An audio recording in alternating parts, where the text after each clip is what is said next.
Hey, welcome to the DeviantArt podcast live. We are very live. And today you'll want to have your questions ready because we've got with us an amazing artist with over 10 years as an art director, character designer, animator, key art storyboard artist, Shmo Draws. Shmo, welcome. Thank you for joining us. I'm very happy to be here. I'm a bit nervous, so yes. Be nice to me. Don't be nervous. Look at all the hearts that are appearing down here. Like, and look at the comments. Everyone's being so positive and excited. Like, it's gonna be great. And for people wondering, these do get saved, and we will have it up for you later in the day. But why don't you tell everyone what you do so that we can get everyone to know you? Well, I mainly just draw for myself. Well, no, actually I draw for a living, but I think about most of the stuff that I do for myself. Like I just love doing that. And yes, I draw from my life, from having my son at home, and that's what basically sort of gets me like really inspired and everything. But yeah, I think I just love arting. I just love exploring art and trying new stuff. At the moment, I'm very much into background exploration. So there's lots to do. And yes, otherwise, aside from the private stuff, I do freelance work for game companies, and yes, that at the moment, mainly. That's amazing. So one thing that we're going to be doing just for people watching and just tuning in, first, make sure to like, subscribe, all of that so that we can continue making product for you. But also make sure to leave your questions in the comments below because we do have producers that are writing down those questions. We'll do a Q&A at the end of this. It's always excellent to get your guys' questions because that way we can reach out and really help you guys. But let's get started on how you got started in art, because when we talked earlier this week, I loved hearing about what got you into art. Well, where do you want me to start? Very early or middle early? Let's touch on very early, but then quickly jump to middle early. Okay, so like I think I'm like all the kids out there. Everything started with Walt Disney. I was in love with the fox, with Robin, so that's where I think my love started. I really do. But then I drew lots of Disney art, but very early on I also started making up stuff for myself. I know my mum sort of was always a bit we're looking at me like, wow, where you come up with these things, like making up my own toys and saying, okay, I want to dress him up like this, and he will have a brush with him, because I really loved all these kids' toys where they come with tons of gadgets, and I was like, okay, he's got these gadgets and everything. But yes, that was like 10-ish.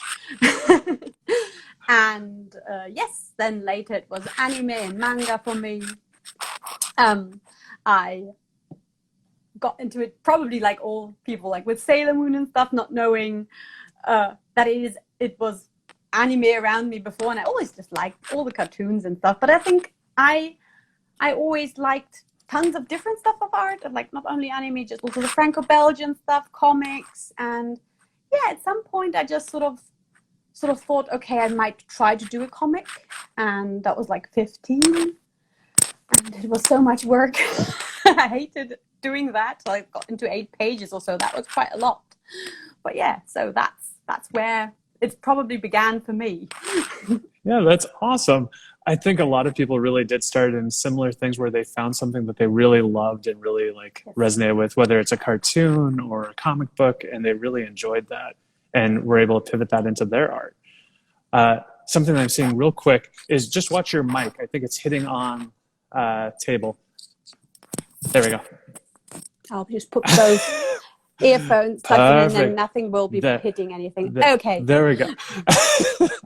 We do put it out as audio as well, so thank you, people in the comments, for letting us know. But yeah, I think that that's a really common way that people get into art and really get excited about art. And I'm seeing other people in the comments too saying like that they love just like finding different ways to explore style in what they draw, and they get inspired by seeing whether it's manga or the Disney animation or stuff in games, and that helps drive them into art.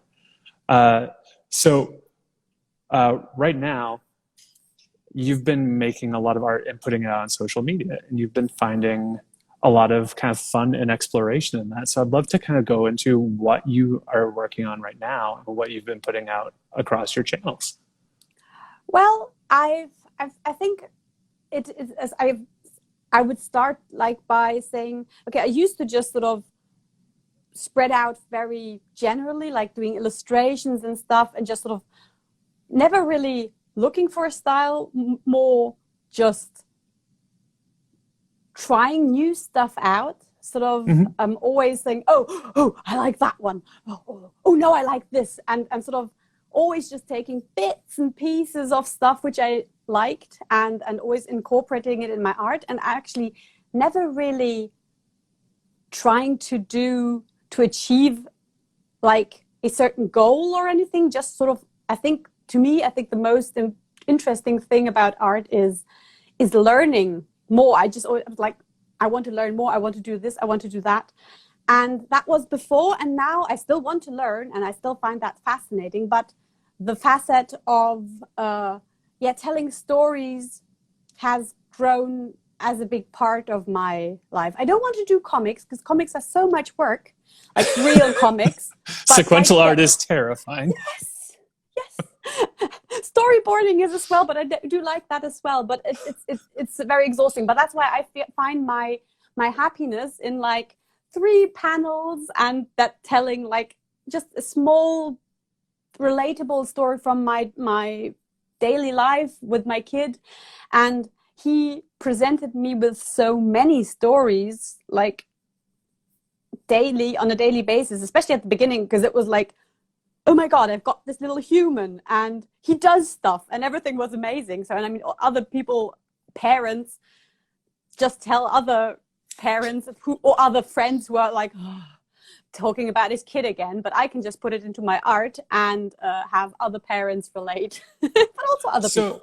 So what sort of shift did you notice when you went from maybe finding inspiration from like pop culture or media to finding kind of inspiration for what you create in your own life? What was that like for you?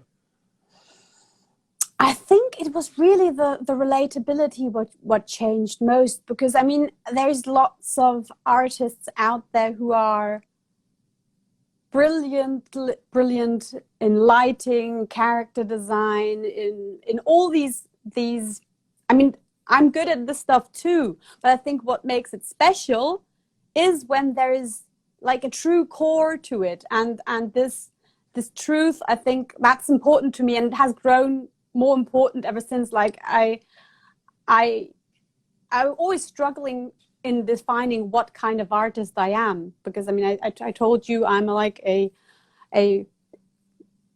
what did they say, a cartoony illustration, I would describe my art. But then again, what is cartoony illustration? And I found that I like story artist. I like the word story artist a lot, and I think I would like to define myself as that, and visual development artist. So these two things are like, okay, I love both of these things, like sort of letting things grow, see how stuff evolves, and not really, I don't want to have to do the whole thing. I just want to develop it. Yeah, it's fun to be able to explore that. And what's really cool is you have taken all these different parts of art throughout your entire art career, and you're kind of now finding your own way to celebrate all those aspects in what you create. Because like you're saying, you're not developing like necessarily sequential art, but you're bringing in this like history of storyboarding and of telling your truth to still tell a story visually, which is really cool. And I always also don't want to take too long on my stuff nowadays, because I was like, when I was back then, I was like niggling for like 3 days at a painting or something, which sometimes can be really nice. And I would love to have the time to do that, but I don't anymore. So because my life really is pretty full with the kid and work and everything. So I just tried. That was what I think that's one of my favorite stuff to tell, is like when I was pregnant, I knew, okay, when that kid comes, you won't have much time for drawing. So I thought I had to get faster real quick. And I used to be a niggly kind of person. So I said, no, you'll like draw daily and draw in your sketchbook all the time, produce stuff which looks good, but doesn't take like longer than 2 hours at most. So that was what like my goal was to get. And that really helped me as well a lot. I think that I don't find that much joy in trying to find like put so much work into it and to have it then final. I think it's the real art to me is to get what I want quickly, sort of to communicate what I can. So, which is that. I mean, that's a big part of storyboarding, though, too, right? Yes. Is knowing how to convey the most information with the least amount there, which still gives directors, other artists, depending on what sort of project you're working on, the freedom to develop around that, but still being able to know what they're working on. And so, and that is something I admire hugely, which I feel like, I mean, I've been doing storyboards, but there's storyboards and storyboards. You can do storyboards for a film, or you can be doing storyboards for a game where you've got like a couple of things where you can really work on them and make them pretty, because there's like these, or advertising storyboards. I haven't done the really, really fast storyboards yet. yeah. So what would you think are like maybe 3 things that people who are looking to maybe increase the speed of their art without losing the intention or the story behind their art? What are like 3 things that people might be able to focus on?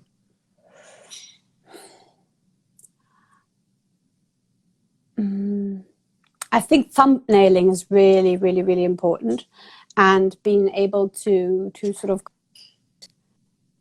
your own thumbnailing style, because I find that truly hard as well, and I feel like I'm looking for that, and that's the beauty. I always feel you can always get better in this stuff, but yes, a good way of thumbnailing, and then when you've got down that, you need the skill to to blow it up a bit and not sit there and say the thumbnail was so much more beautiful, because that's what usually happens, and I also have that problem.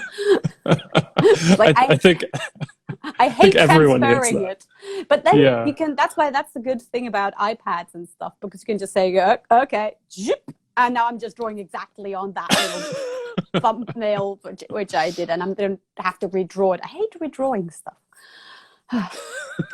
You gotta start with a thumbnail that's like 3,000 DPI. Yay, totally thumbnail. You can be like, dude, lots of them in that one. Yeah, just shrink down your visible canvas. But I only said 2 things, and now I'm thinking about the 3rd thing, which would be good for improving the speed. Yeah, I think the idea is most important. So what I feel like what slows one down is when you don't have a clear idea. Like when you're sort of trying to find the idea while drawing, which is totally fine as well, because that happens to me as well, but sort of sitting down first. And what I do is like I just sort of think through the day and see what was special to me, what sort of stuck out, and sort of try to visualize that. And how would I tell it? And sometimes I sort of go through a couple of different scenes. What would work better? Or play back and forth with my husband. Oh, do you think this would make sense if I cropped it this way or something? And it's like, yeah, I think it would be more effective if you took the last panel and put it to the front. Stuff like that, because there's you can experiment with that as well. But sort of, yes, having a clear idea on the forehand also is very helpful for that. Yeah, definitely. And I think especially when you're trying to express something as minimally as possible or as quickly as possible, that having that idea is paramount to being able to convey that, because your end goal is to convey an idea. So having that at the top and being able to carry that through, super important. And putting the work in before even starting, sort of really getting to know that.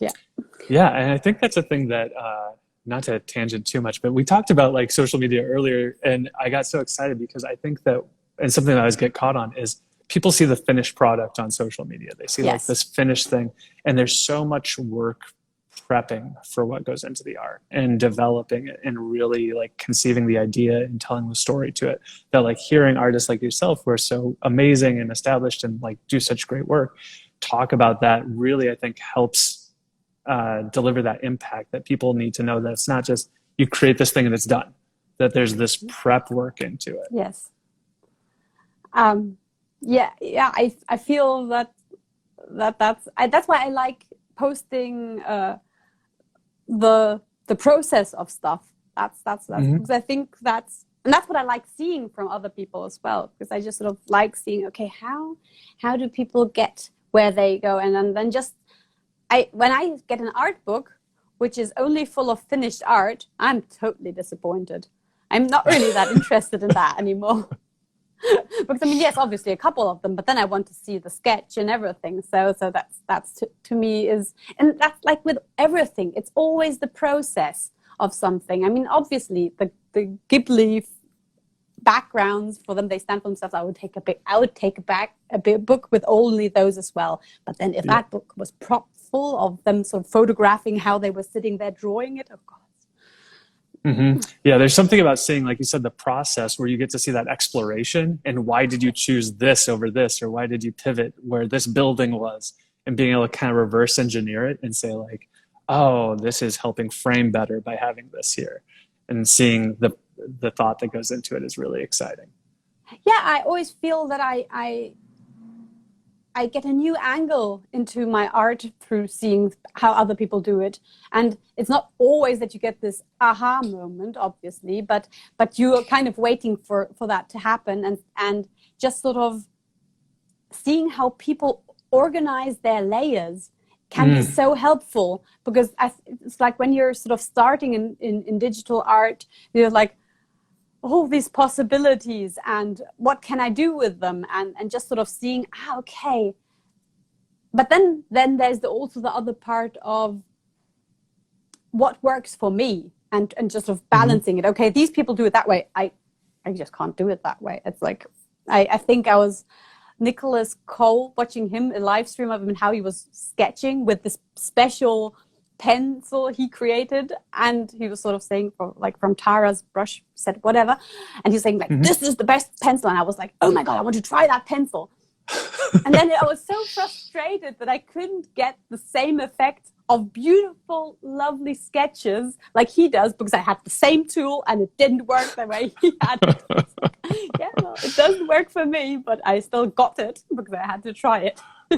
Yeah, I think that's always one of those fun things too, is you always see on live streams, everyone's like, what brush are you using? Like immediately. Brush mania. Nobody. It's like, yeah, when was the last time someone asked Gordon Ramsay what oven he's using? You know, like. Oh, but I think he gets that asked as well. Like, what's your special frying pan? What skillet do you use? Whatever. Probably. So one thing I want to touch on while we're kind of in the social media side here and talking about like developing stuff there and watching stuff online is we talked a little bit about how there's like healthy ways to use social media. Yes. And kind of the benefits, but also the challenges of it. So I'd love for you to go into kind of how you perceive social media as an artist. For me, social media has always been a blessing, because when I started with social media, it kept me motivated. It was like this first artist site where they had little stars next to the images which you could give away, and then I had stupid goals like wanting to get all the stars on one page. Silly, it doesn't matter. Anyway, it's not important, but it really got me into posting regularly, which was drawing regularly. So that silly competition thing in my head got me further. So that it is helpful in a way, but then obviously you have to look out that you don't get caught up in it too far. At the beginning, it was a very manageable. The sites weren't as cheeky as they are now, like luring you back in and everything. but still, if you sort of realize it, when you're just like, oh God, I've again picked up my cell phone without doing anything, then I think everybody it is dangerous, but yeah, if you have that realization for yourself, you just have to find, like a friend of mine, she deinstalls Instagram every time she posts. What? She posts, Oh my gosh. and then she deinstalls it afterwards because she doesn't want to sort of, get caught up in everything. She wants to post her art. That wouldn't be for me because I actually like reading the comments and so, but what works for me is like I look at the comments for an hour or a bit more, or if I'm bored, I go in again, and then go on the next day and check what else has come and answer the comments which are sort of asking stuff or really sweet comments, and I go on those. But I think that's the best way to sort of post it and then play a bit with it, and then sort of take the phone and really put it far away from yourself. Sort of like, okay, and now I really want to focus on, like, not the freeze, it doesn't have to be that far, but yeah. It doesn't always work for me either. I mean, I get caught up, and but I always feel that I don't want to be a slave to the algorithms, and then I say, no, I'm going to post at 9 o'clock in the morning, even though I know that nobody will really see it. And then it happens that it's kind of freeing, because then I know, okay, if there's not that much interaction, it's probably because of the algorithm, and it's not because my art is bad or anything. It's just the algorithm. So if you don't really, if it's not the most important thing to get more, if you know that the algorithm is so random, you don't have to feel bad if you don't get that much interaction, because people get. I was always like, oh, why is this? What's wrong with my art? But no, it's nothing wrong with your art. It's just the algorithm. And so then it's like, fine. I think exactly that. If you can find a good balance of like being able to enjoy sharing your artwork and learning from the conversations that you have and building those relationships online, but still not putting all the pressure behind what you're being told, because you know it's not 100% authentic. Like you're not in control of who sees it. You're not in control of how many people see it. You know, finding that where you have kind of that healthy look of, it's the algorithm. It probably is. Like, fine with me. I'll just post another. It's like, be happy when it blows up and a lot of people comment on it. I think it's always like this, when it once works and then you want it to work again, and then you just sort of get, but that's so, it's not as important. And we always get up and caught up in these, it's not about the art anymore if you get caught up about the algorithm. So exactly, yeah, it should be about the art. And what I love seeing, like, there's nothing better than when we like get to post to pieces like DeviantArt, or when I see a post from an artist online and you get that conversation underneath of like, oh, I love this because of this, or like, oh, I tried, and then you see the artist say like, oh, I tried this originally, and then you just keep hearing that like whole story, and it's almost like getting the full process thing that you were talking about earlier. It's like seeing behind the scenes of the art without even having the pictures there. And for me also, when I like get stories of the other perspective, like when I have some kind of example, like my kid swallowed a lollipop not long ago, and I know that when I share this story in with the stick, he swallowed it, including the stick. So parents who see this story, they're like, you know what my kid swallowed? He swallowed this and this and this. And then you get these whole funny stories under this post, and tragic also. But I mean, it's just so alive then.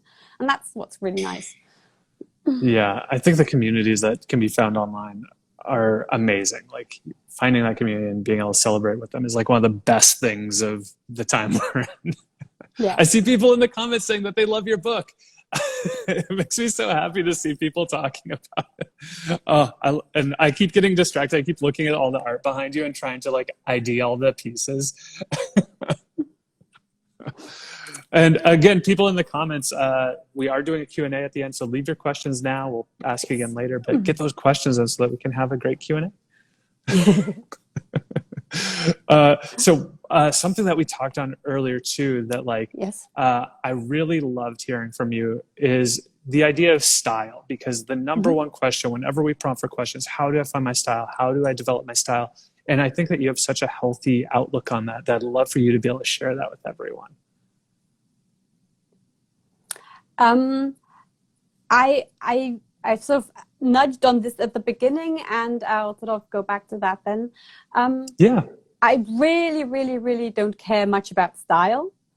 I'm sometimes actually quite annoyed by my own style. So that like feel like style isn't something that you acquire. Style is something who you are, and because it will just sort of come out in your drawings, and obviously you style will develop from different kinds of sources which you love, which are sort of like, oh, I love Akira, I love Ghibli, I love stuff like that. I love how he draws noses. I love like he draws ears. And this like cooking pot somehow develops into your style. But I think style is nothing that actually stops.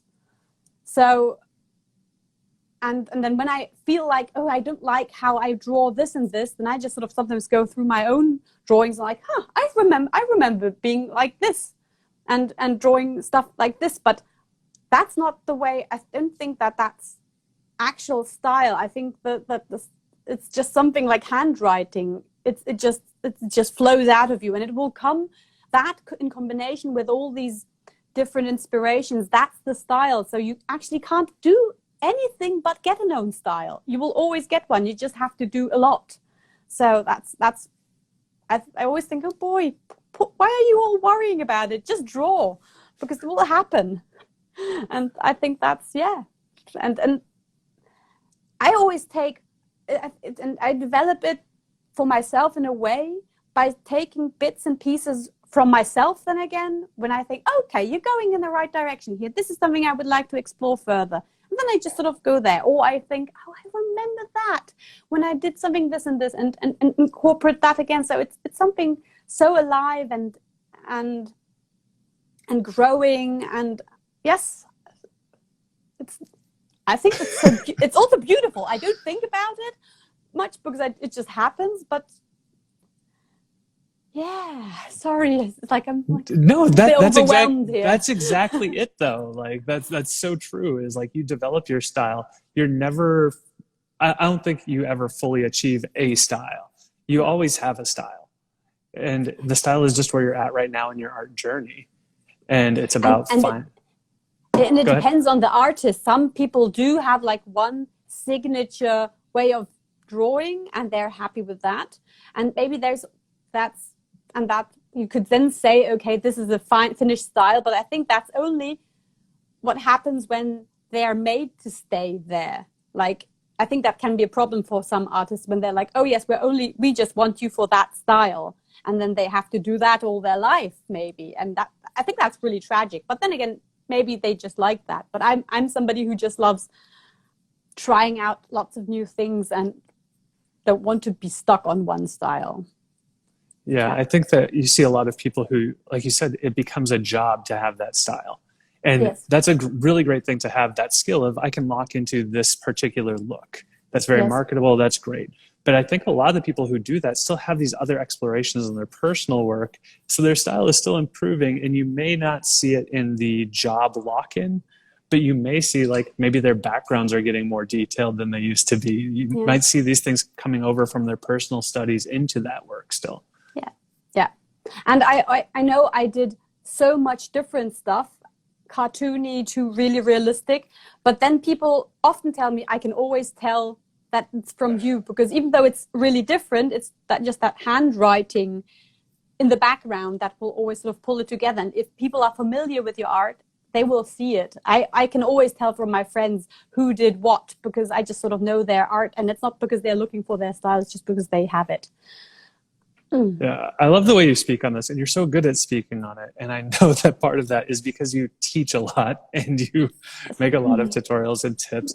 And right now you're actually, your Patreon has like a lot of stuff on that, right? Like where you're kind of helping direct and steer people.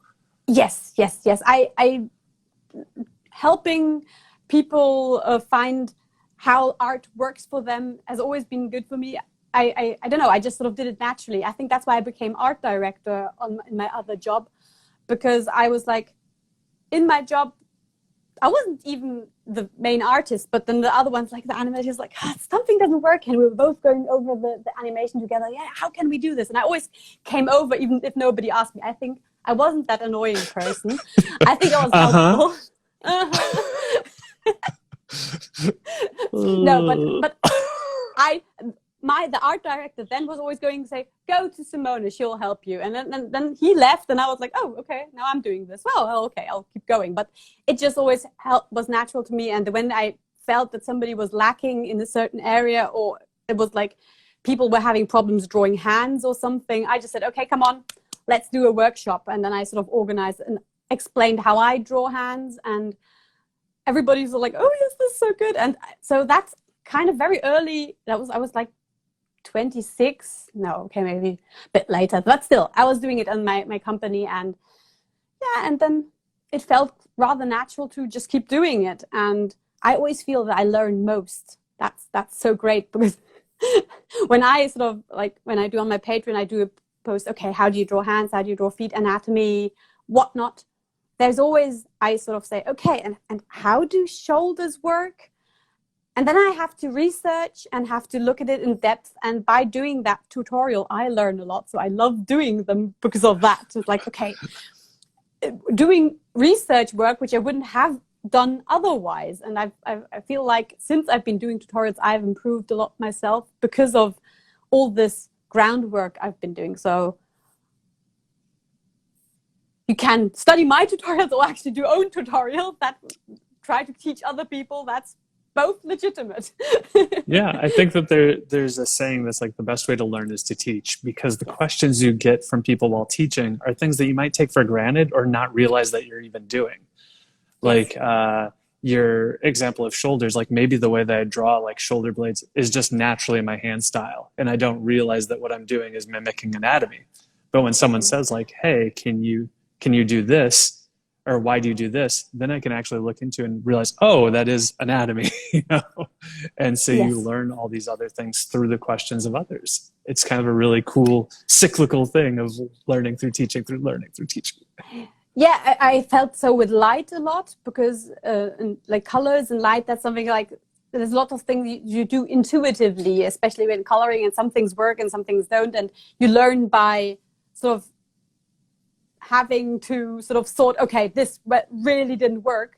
But then, and that's how I used to work. But now I've actually looked at, okay, how does it really work? And stuff which you kind of know, you sort of heard it before, but then sort of refreshing it, that's like the best.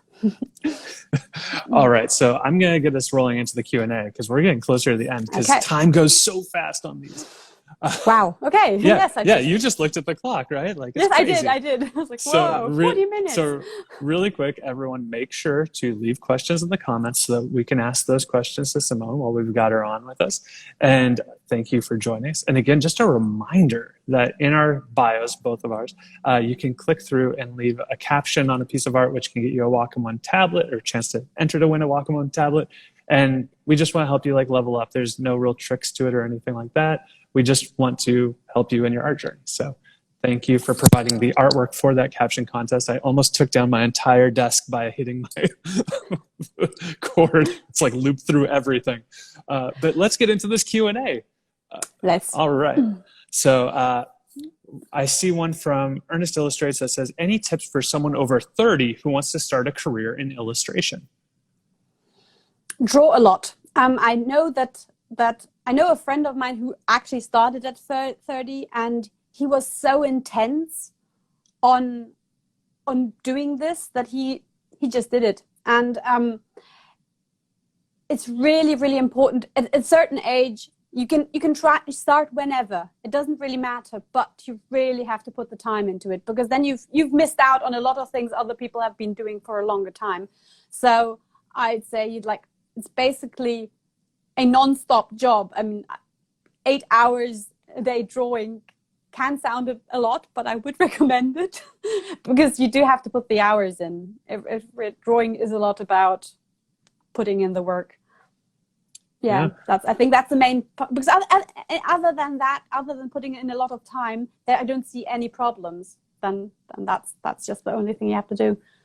From Leora L, I have, what are your views on art school? Do we really need to go there to be an artist? I mean, I think you don't. Let's put it like this. my art school was a just normal graphic design school, and I did whatever I wanted and had the time to do so. So if you're at art school, you have like the most time in your life to explore stuff, to just pursue projects, to develop yourself. I just loved studying because I was so free in what to do. I had like sort of slight boundaries, and within these little boundaries I felt so free. If I didn't have the boundaries, it would be hard to get started in the morning. But in this frame, you don't need the best teachers. I mean, a good teacher will help you, but you just really this getting yourself motivated. If you're doing it from home, I'm guessing that's harder, but not undoable. Like, you can do it, but art schools in a way are great because you don't have to do a job, maybe. I mean, or maybe you have to also work. But then if I wasn't working at the time, I was still living at home, so I just didn't have that much. I could just focus on art, and that was like the best time in my life. So. And it wasn't really because it was also great. It was just like, it's the best thing. So like people, oh yes, they're all complaining about the art school or whatever. And I was like, it's up to you. It's what you'd make from it. It kind of ties into the previous question. If you want to do art, like, you have to put in the hours. Like, yep. Yeah. Let's see. Juan Sco says, do you have any online workshops planned in the near future?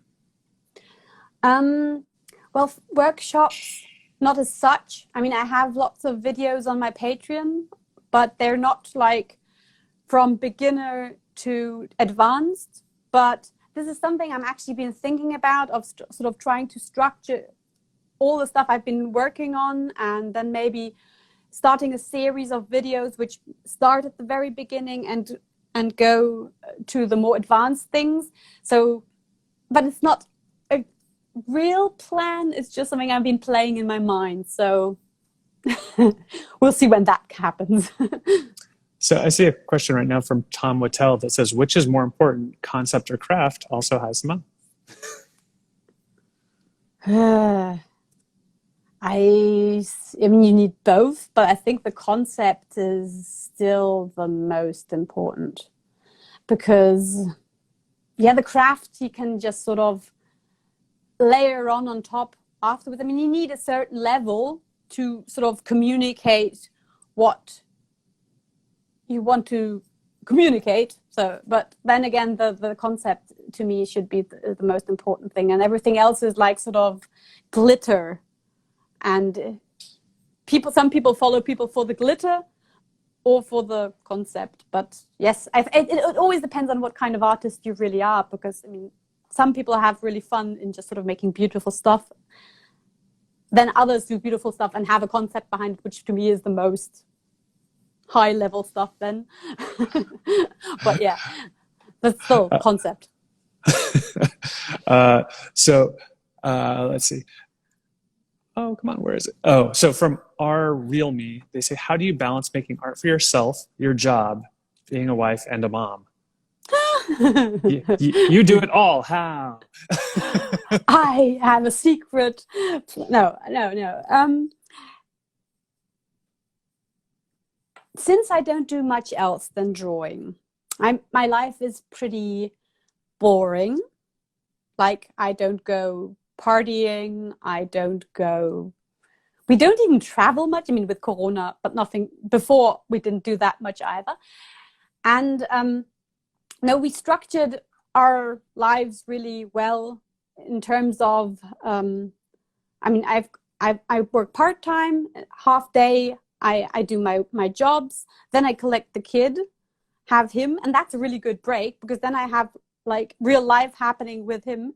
And then in the evenings, if I have the energy, I draw for myself. And on the weekends, which is the important part, my husband and I have sort of said, okay, from 11 till 11, it's family time.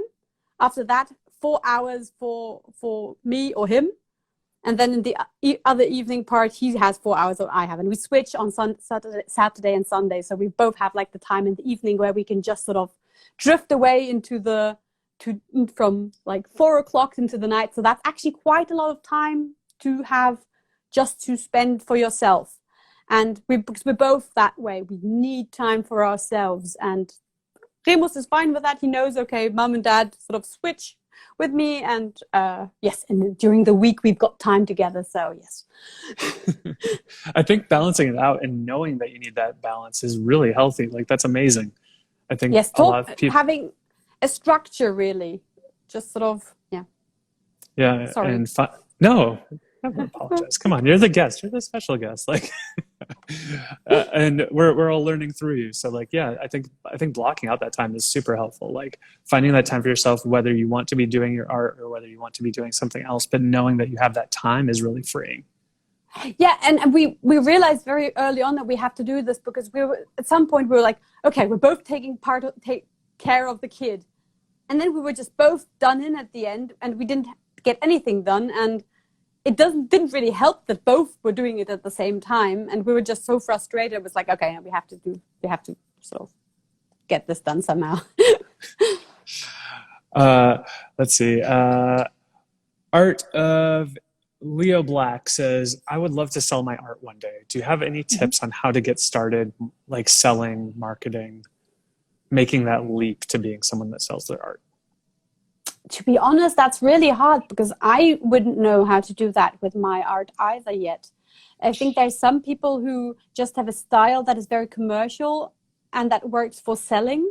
Like, then I'd say look for something which works for you and the audience, and then target towards that. Sort of really, if you really want to sell it, but then again, art will sell probably best if it's authentic and it's what people want from you. So it's really hard. But I think I'd stick with authenticity in it because that's something which is then will make it special.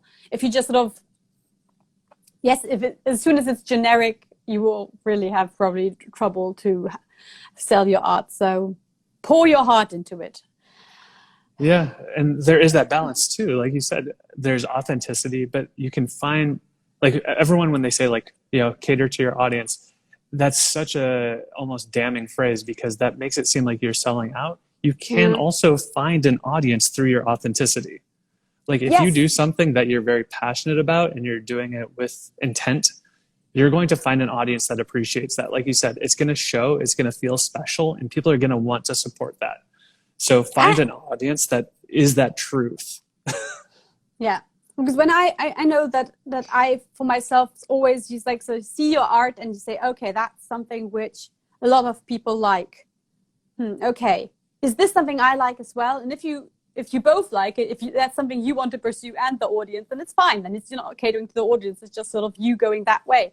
But then I really can't stand when people say like, oh, I had one comment that was like, I nearly unfollowed you because you didn't post much of your personal life. And I was like, okay, sorry, I'm exploring stuff because I want to do that. And I really, really, really, really, really don't care that you would have unfollowed me for that because I'm doing what I want to do on my channel. So, no, because it's like the cheek of it. Yeah. It's like, okay, I don't know what this info would have brought me, but if you like my art, you stay, and if you don't, yeah, you gotta have that balance because you're putting so much energy into creating the art, and even posting on social media takes energy. Yes. Yes. Okay, yeah. All right, we've got time for just a few more questions. So let's see. How do you get noticed as an artist, especially as a freelancer? From Anna Mudge. Oh, this is always so hard to answer because I know I just always did what I liked, and then I got noticed, and I didn't follow a formula. I didn't sort of have like a guidebook for myself in a way. So I just always say it's again the same thing. Do something with passion And then people will see that and say, I want that passion from that person. And that's what that will again show, because I haven't written a resume for somebody in my life. It was always just people coming to me, it's like, oh, you want to work for this, you want to work for that. And I was only focused on, I want to do art. I want to draw. I didn't care where I was working, in what field really. I was just saying, I want to do what I want to do. And then it just sort of happened because I had this focus. I think, yeah. And I had my focus, and I showed my art online. And I was really, really good at showing my art online. Because if you don't show it, you can be the best artist in the world. Nobody will notice. So show what you've got. You don't have to be the greatest communicator, but it helps. It helps to interact with your audience, because then you will grow. So it's okay. I'll say, like, focus on your art, then show your art, and interact with your community. And that's like the three things you can do. Yeah, I think that those are real solid ones. Everyone's going to have, like you said, a different path of what makes them get noticed. But I think that, like you said, those three things are pretty consistent across anyone's journey. Focus on your art, be passionate about it, put it out there. And I think it's harder for people who are like, okay, I want to work at this company and that's my goal. Mm-hmm. And maybe you have to ask yourself, is that the right goal? Because I don't know, it's their goals, I don't know. But I know that for me, it worked best. I just wanted to draw, and I really didn't want to, it wasn't like the fame or anything, or yes, working at Disney would be that. Mm-hmm. I was always like, okay, but at Disney I would be just like a little wheel in a cog, and then I'd be not doing what I want to do. So I don't know, it's always priorities. And I was always jumping on opportunities. If they came to me, I was like, okay, let's explore this. Okay, let's explore that. And that's how I got to where I am. So. All right. Well, that was amazing. That was an amazing Q&A. Like, we hit so much. And I really enjoyed having you on the podcast. Thank you for joining us today. I was very happy to be here. But before we sign out, where can people find you on the internet?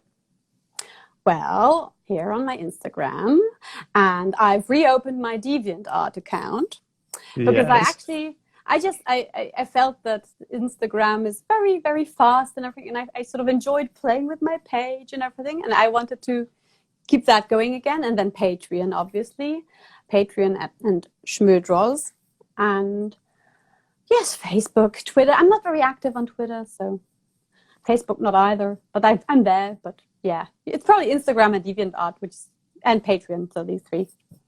All right. Well, great. Well, thank you again so much for joining us. Everyone watching, thank you for joining us. It means a lot to have you tune in every week. Make sure to like this, comment on it, all those things, so that we can continue bringing you incredible artists from all around the globe and getting to share their experiences with you. Simone, thank you so much. You're welcome. All right, everyone. Thank you. Goodbye. It was great seeing you. Bye-bye.